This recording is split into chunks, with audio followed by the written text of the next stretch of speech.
Hey Geek, so being in Japan, specifically Tokyo, Japan, is an amazing experience.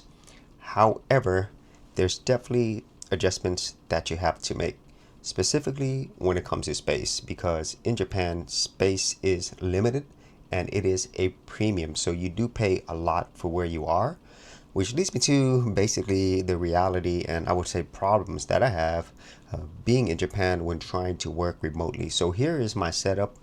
And even though things look like it's okay, it's only when you see how little space that you have that it causes an issue. Now, I'm okay with being in a small room, but the problem is this right here. So you check this out. This chair doesn't even come out all the way because it hits my bed. So basically my leg is smashing up to it. So if you're taller or you're bigger, it's probably not gonna work and you're gonna have to sit on your bed to actually work or have some other type of setup. And as you can see here, here is my room, and this is typically what you get here. And back here are the showers and bathroom.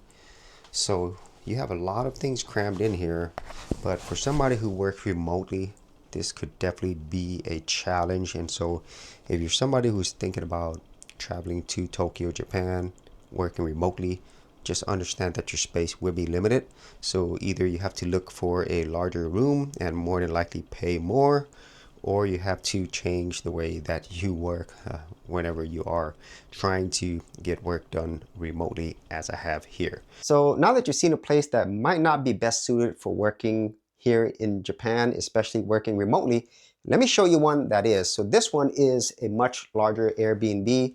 I have an entire space here, and as you see right behind me, I do have a place to work, and it's this right here. So this is much better suited for working. And I know the table is not large, but I'm able to put everything on here. And if you're just working with your laptop, which most people are, I also have a second screen.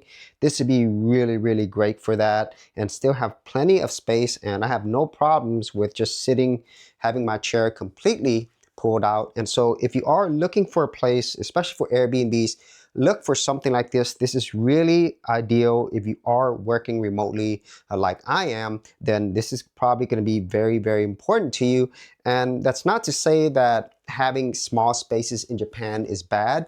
If you're somebody who is okay with having a small space and at the same time you're not going to be working like this, then everything's good. You know, you can just take whatever room works best for you and your budget.